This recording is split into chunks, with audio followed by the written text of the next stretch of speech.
Well, it's 6 o'clock in the morning in Buenos Aires. The sun is not yet up. It's dark outside, Oh, so I hope you can see me under the lamp. well, it's actually a lovely day here in sunny Loughborough, which I Oh, don't get to say too often. But thanks so much for joining us, and thank you everybody for registering and joining us this morning. It's a real delight to have you on board, Helen. We've Thank you. known each other for it must be 4 or 5 years now, I think. I think so, yes. Yes, it's Yeah, my pleasure to join you, Patrick. thanks. I first came across you with the book of Effective Writing for Accountants, Uh-huh. which and of course, you've written a couple of fantastic guest blogs for us. Yes, I do like to write guest blogs. But I've recommended the book to countless clients and in other blogs and content. But I've even bought a few copies that I don't think you get to know if I buy them through Amazon, do you? You No, can't see who's Amazon doesn't tell you who buys the books. They keep that under wraps. But thank you. I appreciate that. not at all. It's good to get the good stuff out Yeah. there. So why don't you tell us a little about what you're going to do for us all today? Okay, so I'll start by telling you a little bit about me, but I am committed to keep this part short because I don't like listening to people rambling on about themselves. So this is going to be less than 5 minutes, Patrick. This is my story in a nutshell. So I began writing, I've been writing professionally since the early 1990s, when I actually used to write promotional materials and advertising stuff and corporate communication materials for a wide range of clients, including one of Canada's major banks. And then one day, a client asked me, she said to me, my people don't know how to write a decent business letter. Could you teach them? And so I said yes. And I had actually been a teacher before I left for Canada. I mean, I was very young and I didn't do it for long, but I knew how to teach. So I said yes. And so I did. I created a 1 day business writing workshop for her. And with very little tweaking, it's pretty much the same as the one that I offer today. I started offering it to lawyers. The reason for that was that I didn't want to do the marketing and selling myself because I had no idea how to do that. And so I hooked up with a woman who was the best salesperson I've ever met before or since. And her connections were all in the legal world in Toronto. And so that's how I started teaching lawyers to write letters. And many people said to me, I wish you'd teach my lawyer. And so I did that, lawyers and other general businesses, for quite some time. And then I think it was probably about 15 years ago, I had an approach from Arthur Anderson. That's how you know how long ago it was. And they said, we don't want a 1 day workshop. We want a course that will be built over 6 weeks.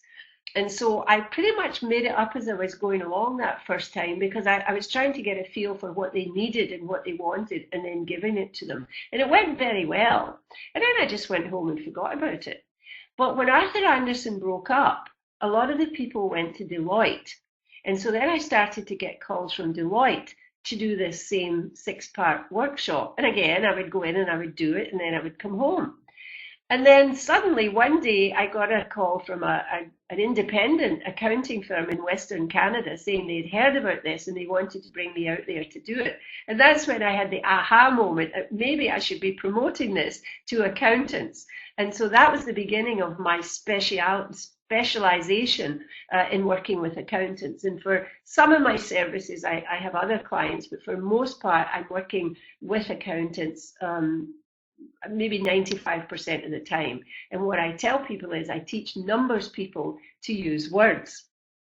And so this is the homepage of my website, which is communicationforaccountants.com. And you will see there the tagline, helping numbers people use words to grow their business.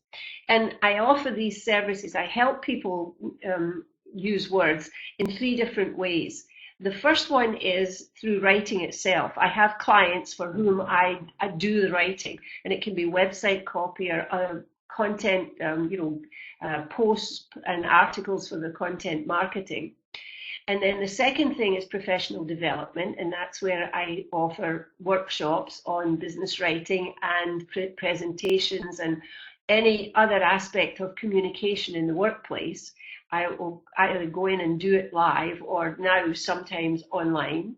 And the third thing is for people, for accountants who want to write a book about their area of expertise, I have a service called the 90-Minute Author, where I actually help them to get their book written and published. So that's it for me. That's all I'm going to take, the time I'm going to take up talking about myself, because I want to get into the material. And before I do that, I just want to encourage you to please hang in till the end, because I have a gift for you and also an opportunity. So now let's get on with the show. So I promised you in the promotional message that I would tell you about the 4 damaging mistakes that accountants make with their written communication. The first of these is inappropriate use of jargon. And I won't say any more about that just now, because we're going to be talking about that again in a little bit. The second one is long, rambling sentences. And I think this happens because people today, and because of the technology, we write as we think. And as ideas pop into your head, you just put them down, and that's what comes out. And unfortunately, most people don't, well, a lot of people don't go through and correct those sentences. So that's what goes out to the clients. And sometimes those sentences, you need to read them once or twice or maybe more before you really understand what they're saying. And I'm here to tell you that in today's busy world, if they have to read it twice, they won't. And so you have to get your message across on the first go, and long rambling sentences are not the way to do that. The next thing is too many words, and that's not the same as rambling sentences. It's just what I call fluff. I encourage people to cut out the fluff. So I have actually helped sometimes, because I also do individual coaching of people for the writing, and I have helped people to cut 4-page documents down to 1.5 pages, mainly just by getting rid of fluff and too many words. And then we have complicated words. And by that, I don't mean jargon. I mean just what I call $10 words. I mean, a simple example is utilize instead of use. And what happens is, even though people understand every word in the sentence, if you have a lot of complicated words strung together, people's eyes glaze over and they just don't take it in, and they don't get your message, and they don't get the value of your wisdom. So those are the 4 main mistakes that I see all the time in the people, the accountants that I work with. Now today, we're going to focus on only one of those, which is jargon, and we'll do that in a moment. So we'll focus, but those are the 4 that I see most. I also promised to give you 3 strategies to improve your business writing immediately. So those are, the first one is write for your reader, which may seem self-evident, but it's really not. The next one is simplify the complex, because the materials that you folks deal with are complex. And what you need to work on is simplifying the expression of those ideas. And I'll explain to you why that matters and how you can do it. And then the third one is to learn the art of self-editing, because you should be treating everything that you write, you should treat it as a draft. I don't mean you have to write several drafts and edit them all. I just mean, for goodness sake, please read the thing carefully before you hit the send button, and then improve it so that it's the best message you can send out. So let's begin with strategy number 1, which is write for your reader. You have to, the best way to be effective with your message is to get into your reader's head and ask yourself, what does this particular reader need to get, and information that do they need to get? So of course, before you can write for your reader, you have to know who your reader is. For this particular written piece, is it another accountant? Is it your managing partner? Could it be the media? Could it be a client? Is it the government? And when I look back on this, I'm not quite sure why I selected this particular image for the government, but anyway, maybe I thought they were pirates. Or is it your brother-in-law? Now, you could be sending the same information, the same message to all of those people, but you shouldn't be couching it in the same terms, because they're all going to read it in a different way, depending on their level of sophistication in that particular subject. So once you've decided who your reader is, you will write for that person. Now, one of the biggest problems, as I've already mentioned, is the inappropriate use of professional jargon. Everybody uses jargon. Everybody in any profession or industry or trade or even hobbies that we might have, we use jargon. And the reason we do that is that it's an excellent communication device, as long as we're using it with people who have the same jargon. The problem arises when we step out of that group and we don't leave our in-language behind.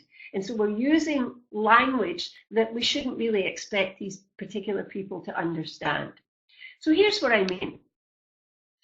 Here I have a selection of jargon terms from different industries. Now, if we were all together in a room, I would ask you to call out what industry do you think I would be in for each one of those. But since that's not the case, I'll just take you through them one at a time. So first of all, 70-pound duplex finish is from the printing industry. It's a particular type of paper. No load. I've had people guess that that was from the trucking industry. And who knows, maybe they use that term as well. But as far as I understand it, it's from the financial services industry. Style of cause is a legal term. And you know, if you've ever seen a court document that's titled, in the case of Smith versus Jones, that is the style of cause. A laparoscopic procedure, that's from the medical profession, that's a particular type of surgery. I might sell them first North American rights, and then after they publish it, the rights come back to me and I can sell it again. The last one is my favorite, upper deck masking. And nobody ever knows what this means, because a number of years ago, for several years in a row, I was privileged to speak at a conference of an American association called the International Association of Assembly Managers, and they were in Coppell, Texas. And what they do is they manage large facilities like arenas and theatres and fields and places where large crowds gather. And this is one of their terms. And what it means is, if you have an arena that holds 50,000 people, but your crowd is only going to be 15,000, you don't want the place to be empty. So what they do is they take the black plastic, it's like kind of garbage bag material, and they wrap it round the upper tiers, the upper decks of seats. So upper deck masking is perfectly logical if you know what it means, if it's your jargon. But if it's not your jargon, you wouldn't know. So I'm going to make a guess, because this is usually the case, that most of you here didn't understand all of these terms. And the fact is, there's no reason why you should. These are other people's jargon, and there's no reason why you should be expected to understand them. By the same token, there's no reason why your clients or anybody who's a non-accountant should be expected to understand these terms. I hope you understand these terms, because they're all from your world. Although, interestingly, you know, sometimes different countries will have different jargon terms even within the same profession, and sometimes from firm to firm, the jargon can change. So this is an issue. It's a problem, and it creates real problems for readers. And so I have something that I call Helen's Jargon Challenge. And I'm going to just run quickly through now how it works. And then I'm going to invite you to try it yourself after we're finished the webinar, because it's a tool that you'll be able to use in the course of your everyday writing. So here's how it works. Now, it's low tech. And you can convert this later onto your computer if you like, but I recommend that you start this with a simple sheet of lined paper. And what I want you to do is take the sheet and divide it into two with a line down the middle, so you've got two columns. And here's how we do it. On the left side, we have the jargon term. And so what you should do is you start by just jotting down as many of your own jargon terms as you can think of. So the terms that you might use in the course of your work, or that your colleagues would use in corresponding with you. So these are just a few to kind of start the ball rolling and give you an idea what I'm talking about. And then the challenge is on the other side of the paper, on the other column, you're to come up with a plain language equivalent for each one of these jargon terms. Now, I don't mean an explanation. I mean a translation into plain English that you could actually use in place of the jargon term. Now, I'm not going to do these for you because I don't know what these things mean. They're your jargon, they're not mine. But you can do this with yours. And so for each one, find a plain language equivalent that you can substitute for the jargon term. And I invite you to start using those terms when you're writing to clients or writing to anybody who's a non-accountant. Doesn't mean you can never use your jargon term. And sometimes the best, the jargon term is the most efficient once people understand what it means. So if you explain the first time you use it, you sort of do a definition of terms and explain to what they mean. Then after that, you can use the jargon term for the rest of the document. And before I leave this, I just want a reminder that acronyms and sets of initials are jargon. And sometimes when you expand them out into all the words, they're still jargon. People still don't understand what they mean. So you need to put the whole phrase out into words and then translate it into plain English.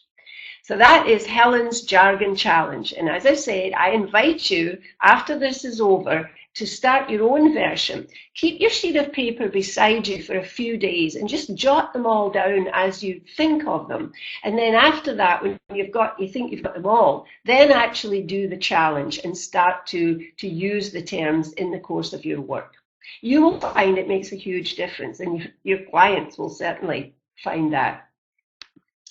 So that's the end of the first one, which is right for your readers. And this is just to remind you that if you have questions, put them in the chat box and we will make some time, it depends how much time we've got left, to answer your questions as much as possible. So just jot them down in the chat box as we go along. So strategy number 2 is simplify the complex.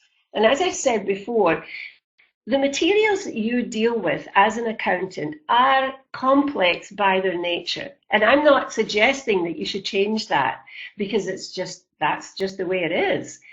But what I am suggesting is that you change your expression of this material and this information so that that is not as complex for your reader. And we'll talk a little bit about how we do this. But this is actually based on science. I'm talking about this emerging science and new science of the brain known as cognitive fluency. Now, you think they might have come up with something simpler than that, talking about something simple. But anyway, that's what it's called, cognitive fluency. And it deals with the effect of complexity of expression on comprehension and credibility. And I want you to remember comprehension and credibility. And according to this science, the simpler the statement, the more credibility it has, even if it means the same as a more complex statement. In fact, the Boston Herald wrote an article about this very thing a number of years ago, and it was titled "Easy Equals True." Because when people don't understand what you've written or even what you've said, they tend not to believe it. I want you to think about that for a moment, just in terms of how important that is to you. So if you send a message to a non-accountant and they don't understand what you've written, they have a tendency to actually be skeptical about the truth of what you've said. So that in itself makes it important to try and do something about it. So what can we do about it? Well, here's how this whole thing works. I'm going to give you an example. A couple of years ago, I was working with an accounting firm in Toronto, and they were doing some video FAQ videos, and I was helping them with the scripting. And the process that we evolved was they were to write a script for what they were planning to say in their video and send it to me. Now, they would say it to me over the telephone, and then we would talk about, I would help them edit it so that it became a better message. So one fellow sent me this. Tax savings slash deferral can be achieved if more net income is earned than is required for living expenses, as the income can be retained in the corporation and at a minimum deferral of tax will be achieved. And so I read this and I read it several times. Now, you may be thinking, well, that's not really complicated. And in fact, it's not. The message is not complicated, but the way it's expressed makes it difficult for a person to take it in on first glance. And remember, this was to be a spoken message. So savings slash deferral is not something that you would say, and therefore you should probably not write it.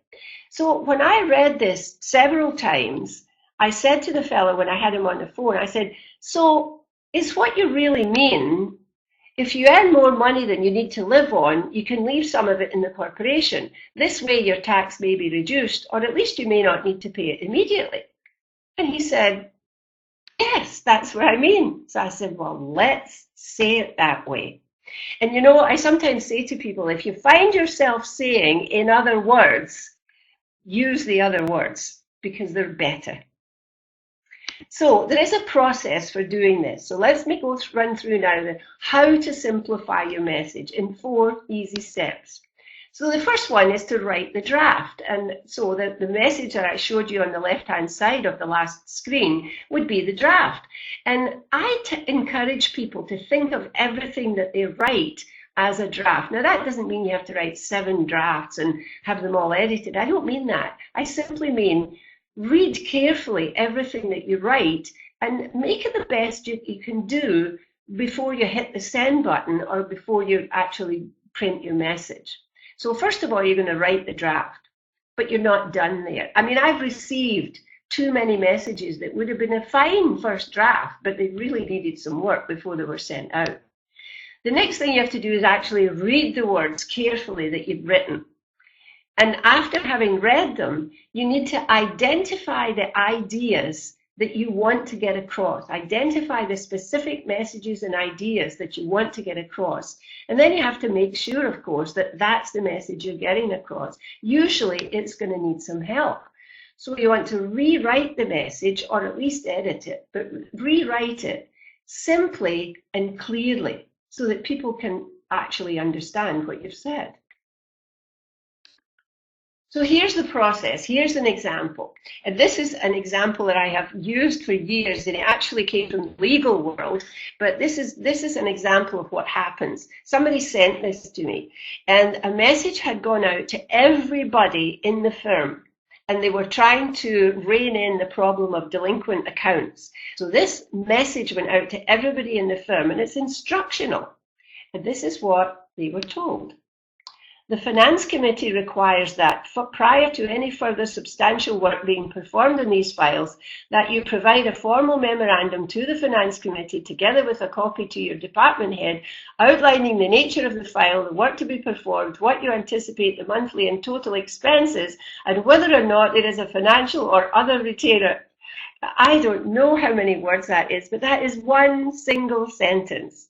And this was supposed to be instructions. I would speculate that many people didn't follow those instructions because, really, I mean, how many times did you have to read this to just figure out what on earth it meant? So let's subject it to the simplification process. So we have to identify the ideas. Now, when I read this, I came up with these 3, and I'll give you a second or two to see if you see the same thing. First of all, the Finance Committee needs a memo before you do any more work on the files. The memo should contain a number of pieces of information, and you should give a copy to your department head. So is that what you read from this?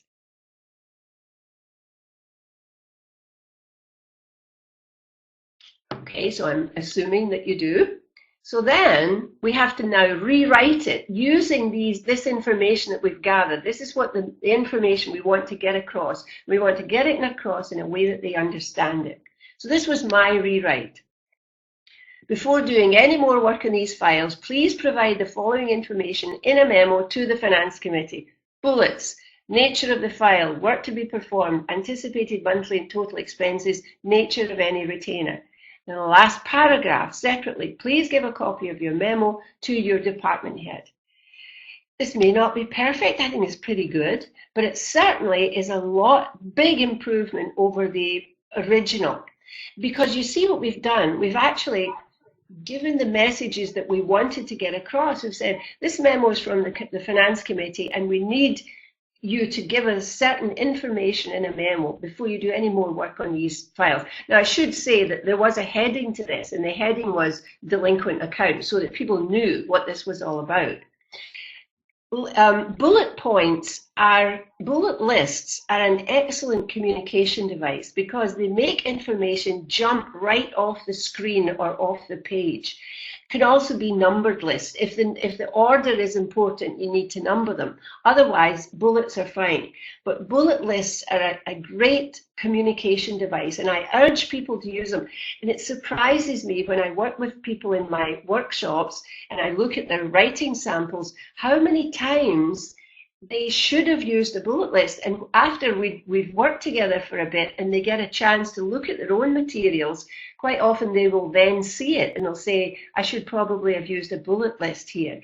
And a tip specifically for accountants is that when you're giving a lot of information that has a lot of numbers in it, or a lot of dates, a sequence of events and dates with amounts of money attached to them, a narrative paragraph is usually not the best way. It's usually the worst way to express it, and yet that's the way people do it. A simple bullet list, a numbered list, sometimes even a table will make the information more clear to the reader. So even if you've written it all out in a big paragraph in your first version, again, treat it as a draft, look at your paragraph and see this sea of numbers and think, okay, how can I make this clearer? And maybe just a simple table will do it, or a bullet or numbered list. But remember, put yourself in your reader's head and use this process to simplify the message that you're sending across. So this is a much, much better approach and will be much more useful to the people reading it. I think if all the folks in that law firm had received this instead of the original one, it would have been much more helpful, and I think probably more people would have followed the instruction. So simplify the process is the second principle that we're dealing with. Again, a reminder, if you have any questions, put them in the chat box. And I remind you of that before we go on to talk about strategy number 3, which is learn the art of self-editing. I've mentioned this, touched on this before, and I'll say it again. There is too much written information that goes out in a form that it goes out too soon. It goes out and it's something that would have been a good first draft, but it needed to be edited. And I said this before, and it kind of freaks people out a little bit when I say to them, everything that you write, you should treat it as a draft. Because you should at least, I mean, I'm sure that you've received stuff across your desk, Patrick, and everybody else. I have, that, you know, somebody must have hit the button without even really reading this, because sometimes it doesn't make sense, or they ramble, or, you know, sometimes people write as it pops into their head. And because we do so much by email, and it's such an immediate medium, we think of all this stuff, it runs through our heads, and it goes, I always say to people, it goes out of the head, through the fingers, onto the keyboard, onto the printer, completely bypasses the brain. And so when the other person gets it, they have to interpret it. So much better if you take the time to actually edit it. Now, the editing process that I recommend, I actually learned this from the legal world. But I see that it's called the 5-pass edit, and it's a set of steps. Sorry, Helen, just before you go into that, one of the worst examples we see over here is from the revenue. You mean from the government? Absolutely. Just some of the instructions, they aren't put out to accountants, but they're put out to business owners or to taxpayers. Again, you're looking at 50-word sentences, rambling on. So by the time you're halfway through, never mind at the end of the sentence, you can't remember what the start was. Well, no, you're comatose by that time. Absolutely. And the thing is, it's the same thing in Canada. The Canada Revenue Agency, exactly the same. And what I say to people is, you know, if you have to correspond with the tax authorities, then you can use the same language as they do. But I don't work with them because those people are beyond my help. And they're not accountants. They're mostly lawyers, and as I say, they're beyond my help. But Yeah. please don't write like that when you're writing to anybody else other than the government. So this process is a 5-pass edit. Now, that doesn't mean you have to write 5 drafts and edit them all the time.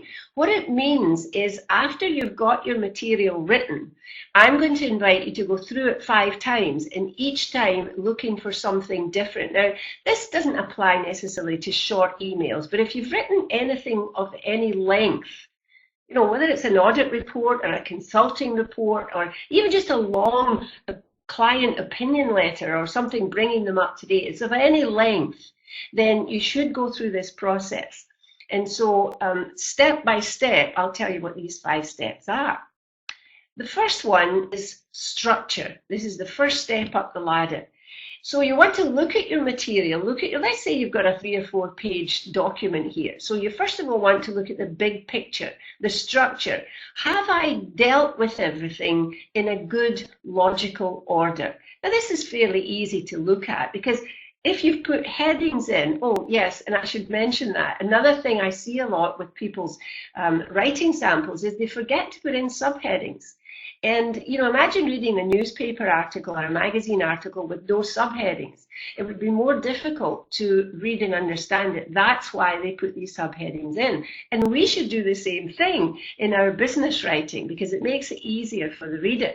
So it also makes it easier for you to look at the structure of the thing that you've written and decide, is everything in the right place? Or is this chunk here that I've written about the cost-benefit study, should it be there, or should I put that further down towards the end after I get my evidence in? And just look at it carefully. And of course, just go on your computer and just move things around until you've got the right order, the good structure, and so that the big picture is in place. The next step up the ladder is paragraphs.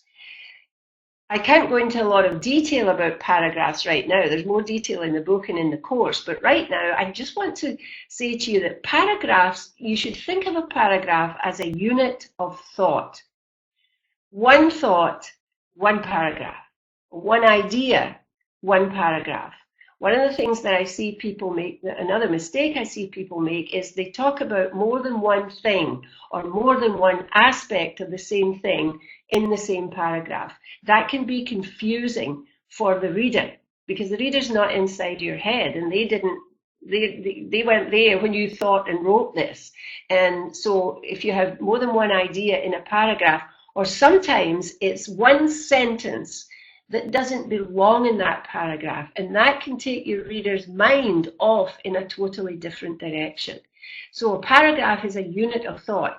The other thing is people say to me, how many sentences are in a paragraph? Well, it's not like how many ounces are in a pound. A paragraph can be a single sentence if you're using it as a bridge from one topic to another, or it can have several sentences.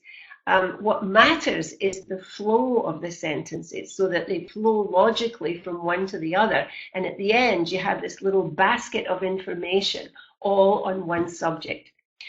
Don't make your paragraphs too long. Once you've got about 3 or 4 sentences in a paragraph, you've usually got a big chunk of text, a block of text, and that can be a barrier to communication all by itself, especially if people are reading on the screen. So what I suggest is put everything on this topic all down together into a paragraph, and if it's a huge long paragraph, then simply divide it into 2, which makes it easier for the person's mind to comprehend it. So after your paragraphs are in place, the next step is the sentence.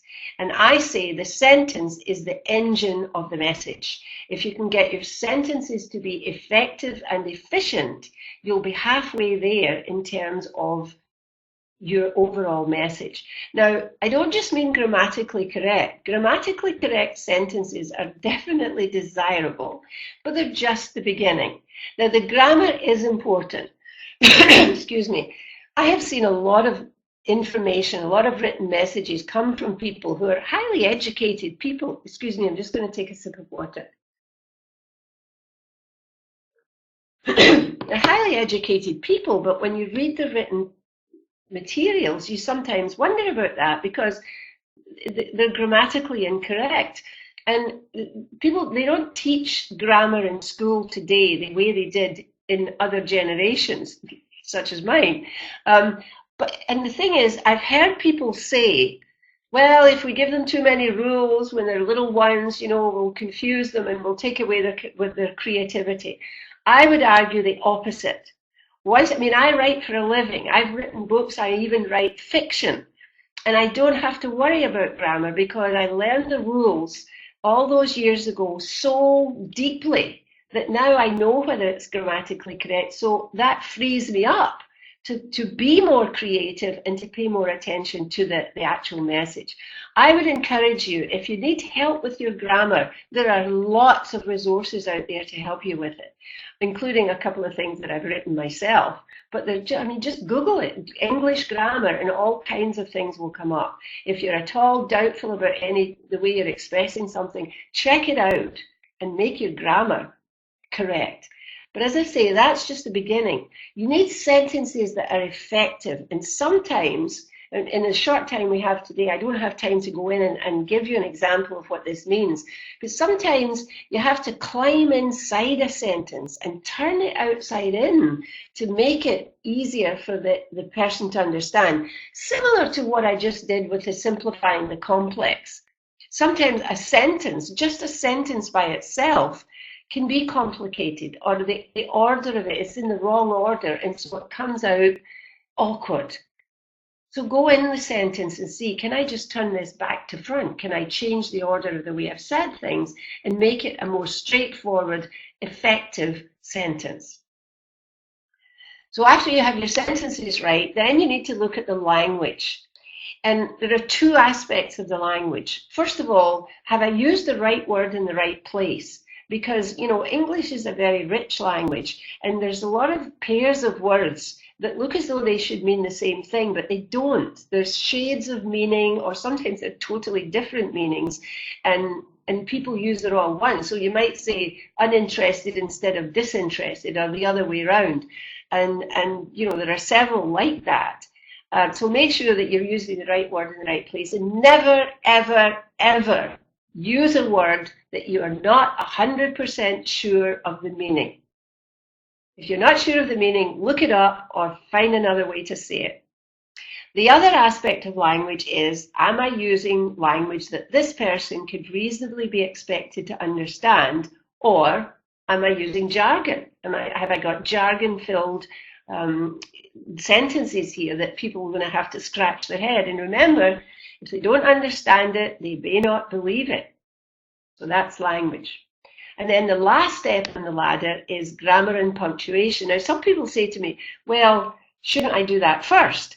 Well, I recommend that you don't, especially if you're doing a long written piece, because you may end up taking paragraphs or chunks out of that. You might decide, as you're editing down, that whole paragraphs can go. So what's the point of crossing the T's and dotting the I's if you're going to end up throwing it out anyway? So that's why I say wait till the end when you're happy with that everything's there and in the right order, and then check it for grammar and punctuation.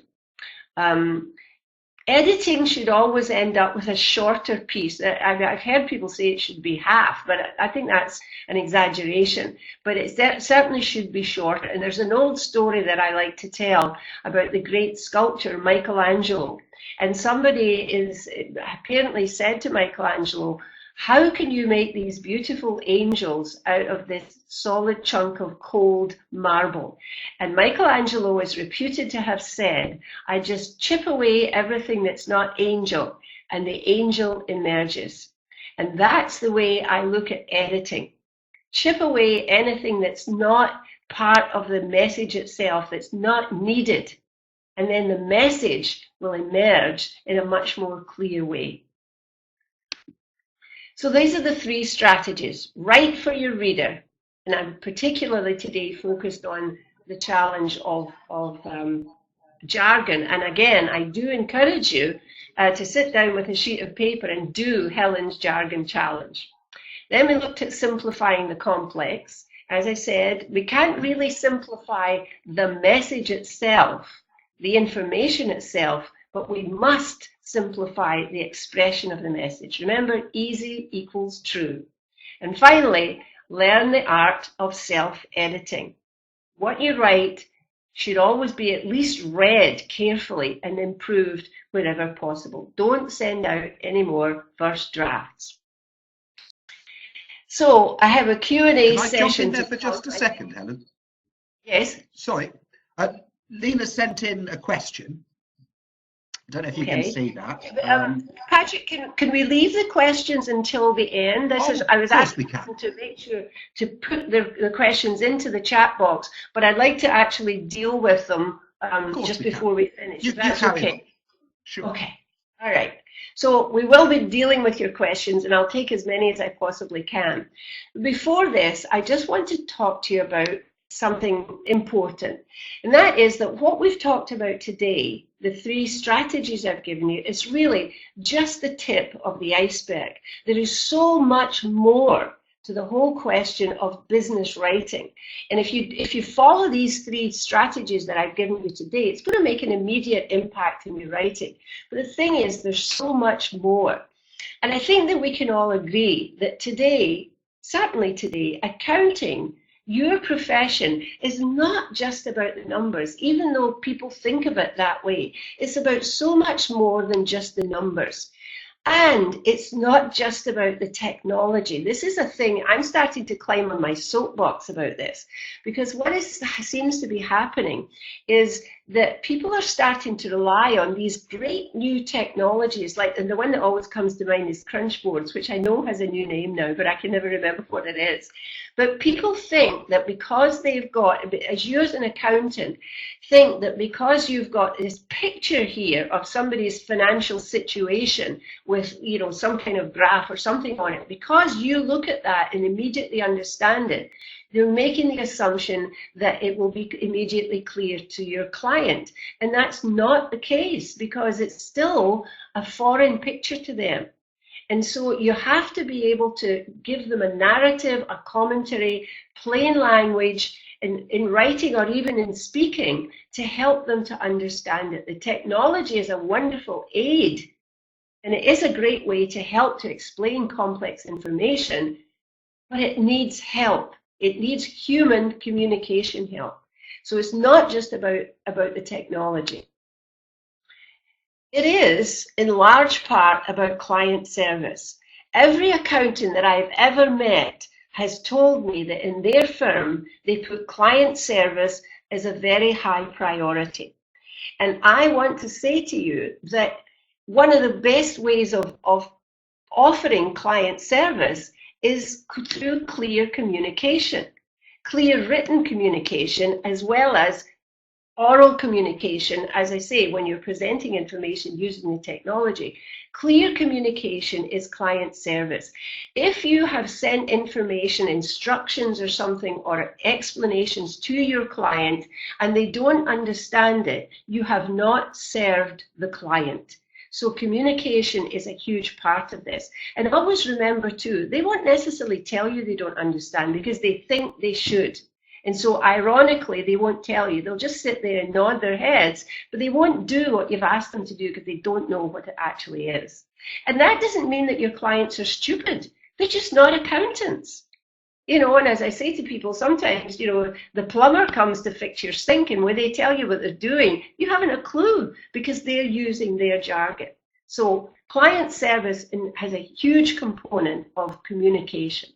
And that's why I have put my very popular flagship program, Effective Business Writing for Accountants, online.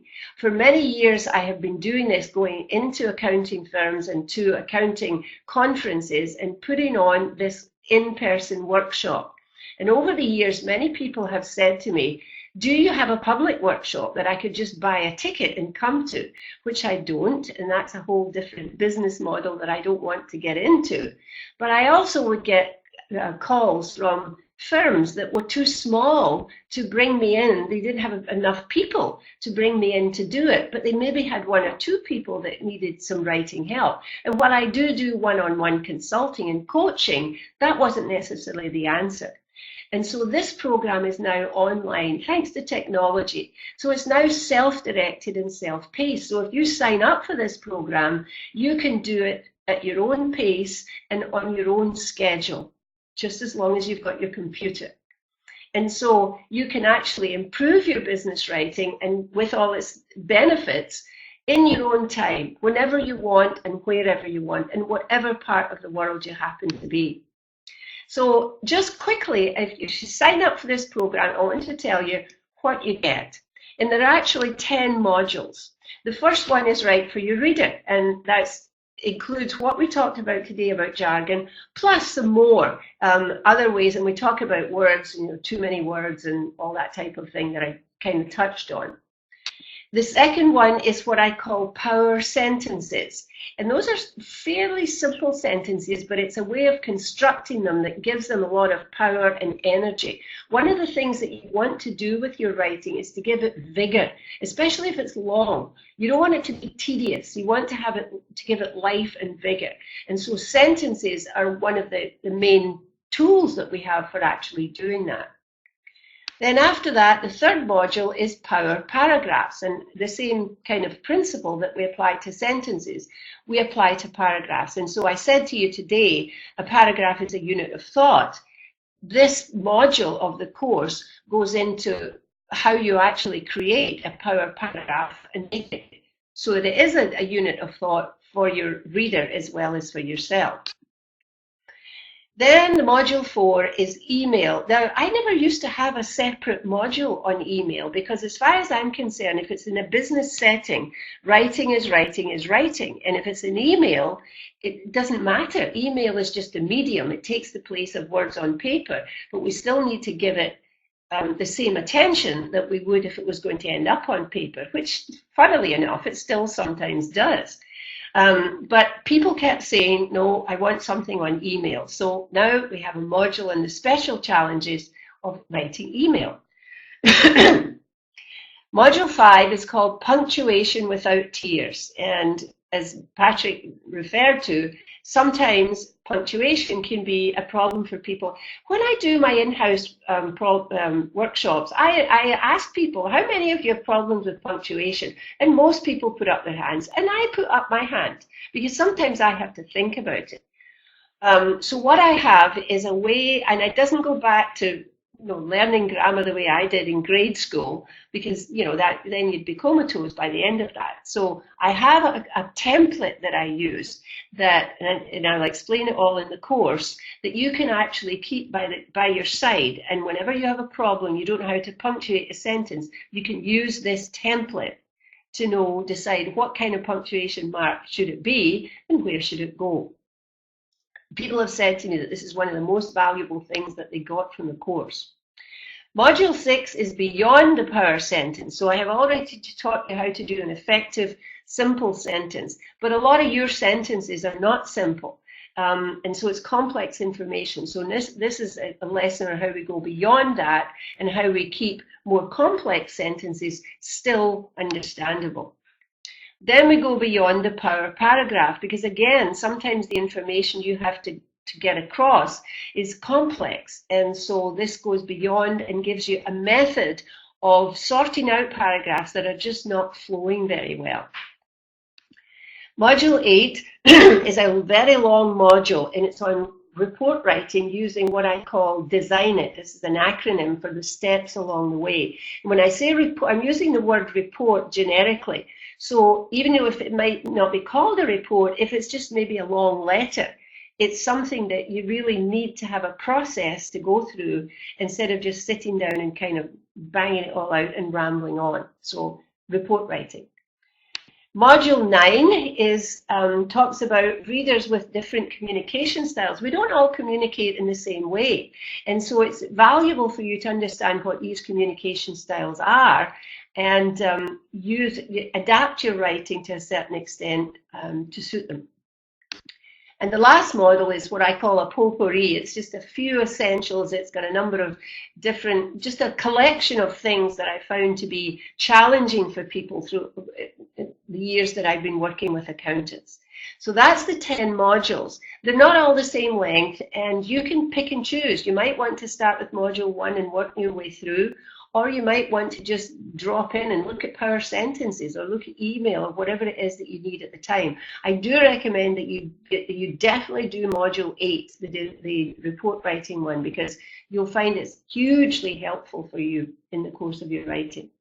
So if you do this course, you're going to be payoffs for you. And the first one is control of your time, because you have to spend a tremendous amount of time writing, and you want to get the best bang for your buck, as we say. So this is going to help give you control of your time, because it won't take you as long to write things.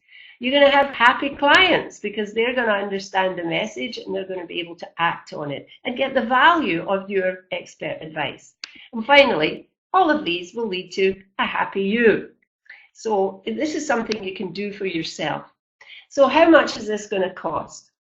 Well, first of all, let me tell you that accounting firms have been for years paying me several $1,000s to come in and present this program to their people. And so you will be able to have it for a fraction of this cost, with the advantage that you can work at your own pace and on your own schedule. And if you happen to be somebody who runs a small firm and you have maybe 1 or 2 people there that could benefit from this, then you can sign them up and without having to bring me actually in and do it for everybody.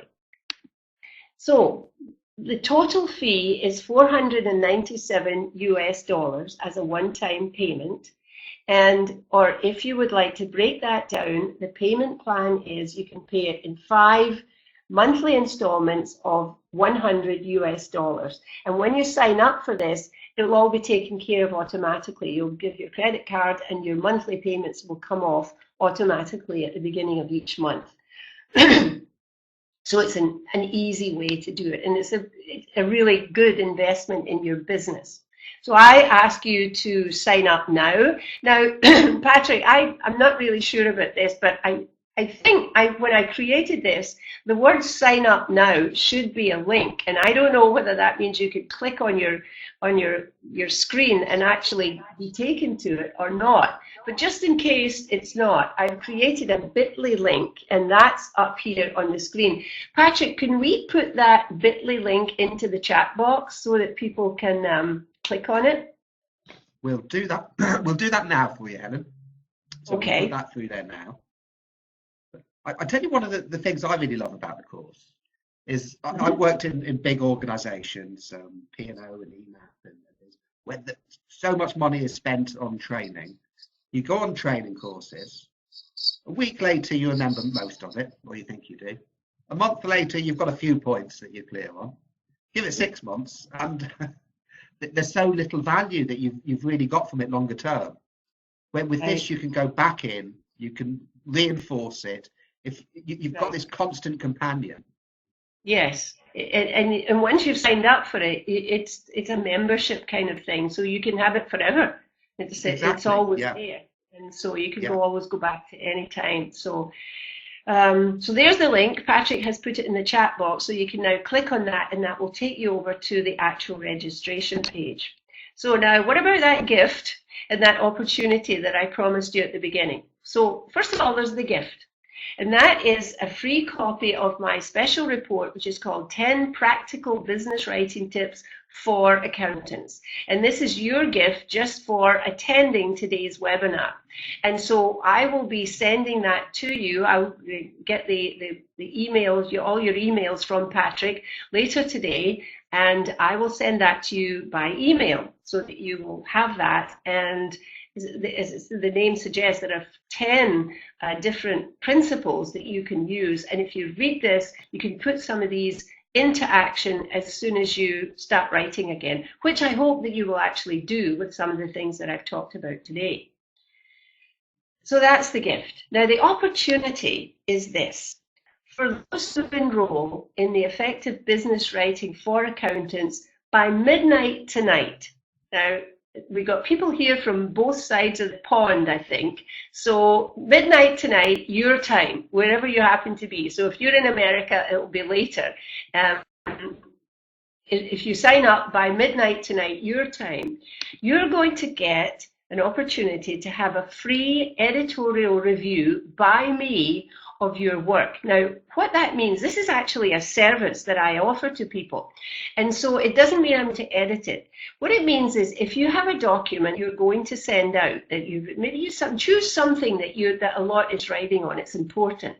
So you do your draft, you have a go at it yourself, and when you think it's ready to send out, then you send it to me. And what I do is I don't edit it, but I go through it very, very carefully, and I send back to you a detailed report of where I think you might be able to improve it, why I think that there's something not so good about any particular paragraph, say, and suggest ways that you might actually change it. And so then you can actually make the changes yourself. And then if you wish, you can send me the reviewed copy back to me for a second go. Now, as I say, this is a service that I offer, and the usual cost for this is $500 US. So you can see, do the numbers, if you sign up for the course, which is $497, you're going to get this gift, which is this value of $500. So it's a wash. You're actually ending up getting your course free. Now, there are two catches to this. I'm saying there's a catch, but there's actually two.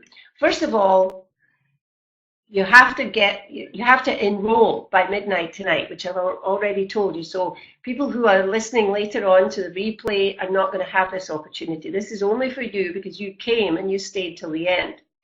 The other thing is, only the first 10 people who enroll can get this. The reason for that is this is, as you can imagine, it's very labor intensive for me. It takes a great deal of time, and so I can only take on a certain number of these at any given time. So if you want to get this $500 value, you need to enroll in the course using the link that Patrick has put in the chat box. And if anybody misses that, send us a message afterwards and we'll send you the link again. But click on the link that's in the chat box, use that and enroll for the course sometime today before midnight tonight. And if you're one of the first 10 people, you will be eligible for this special opportunity and service that I'm offering. So that is all I have to say about the course. And so now my answers to your questions. So Patrick, can you read me the questions that are in the chat box? Absolutely. Now, let me just scroll up. This is is it Lena? I hope the pronunciation. Apologies if I've had that wrong. How much do you recommend we simplify when writing to a wide audience who may have different levels of knowledge on the subject matter? For example, in describing financial information that would benefit their business. Lowest common denominator, Lena. If you're sending something to 4 people and one of them doesn't understand the jargon and therefore doesn't get the message, then your communication has failed. And because I talked about writing differently to different people, sometimes I recommend to people that sometimes when you have a technical audience and a non-technical audience, that you send out 2 different messages, because then everybody will understand it. The thing is, if your technical people will not be offended by you writing things in simple terms. They won't be, because they'll be too busy getting the message that they won't even notice the words. And that's of course what we want. So nobody's going to be offended, but everybody's going to understand it. So if you want to do one message, you have to cater to the lowest common denominator, which is the person who has the least sophisticated knowledge of the terms. And if that doesn't work for you, if you really do want to send out the technical message to the people that will understand it, then do a separate message to the rest. Wonderful. And I love Lena's PS. Just realised that I could have shortened that sentence.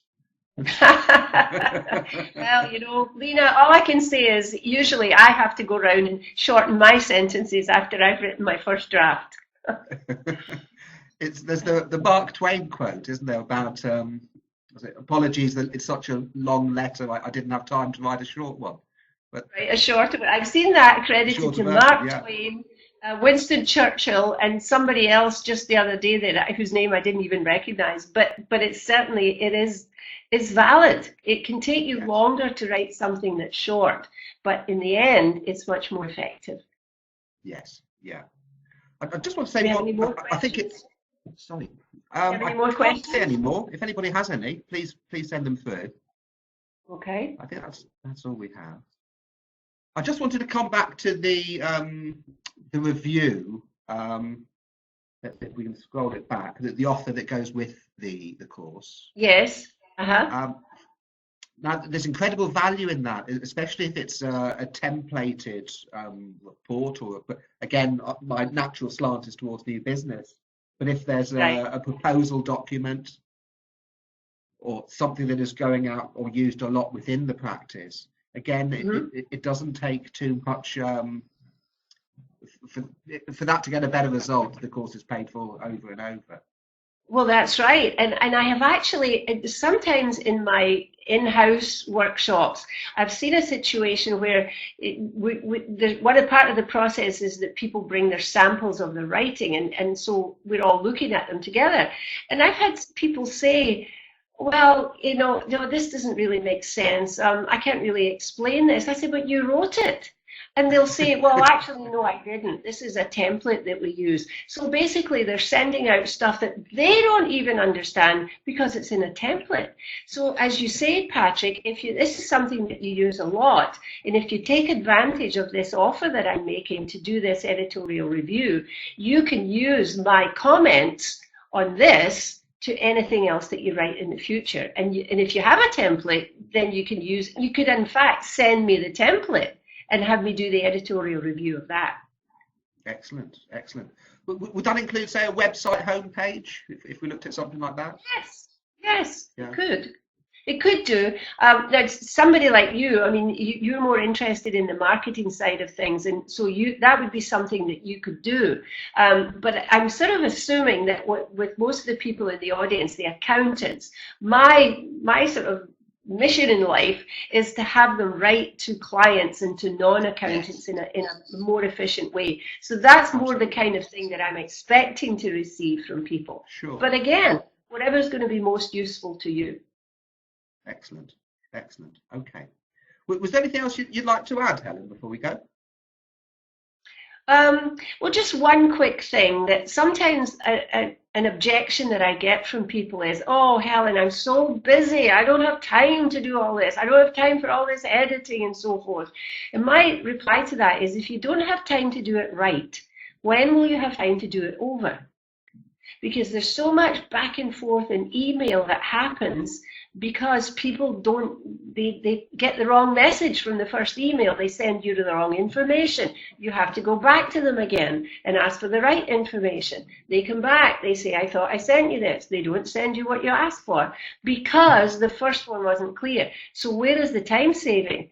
If you take the time at the beginning and the other thing is, the more you do this, the better your writing will become and the easier and quicker it will become to actually do the editing process. When I say a 5-pass edit, the more you do that, you can end up combining some of those steps and the whole thing becomes more quick anyway. So I do encourage you not to think of it as a waste of time. It's an investment of your time. Absolutely. It comes back to the introduction, isn't it? It's where you get such a great return. Yes. Absolutely. Graham has just put a note in. Thank you. That was informative. I hope to use and benefit from the notes I've taken. Wonderful. Good. I hope so, Graham. And I can tell you my email address is helen@communicationforaccountants.com. So if you've any questions about any of this, send me an email and I'll be happy to help you. I've settled many arguments. What we'll do is we'll get an email out after the webinar anyway. But thank you so much for joining us today. I know that I've learnt an awful lot. I've got pages full of notes here, Helen. Oh, good. So thank you so much for that. And My hopefully pleasure. we'll see you again soon. I hope so. Okay. Thank you. Thank you, Patrick. Bye, everybody.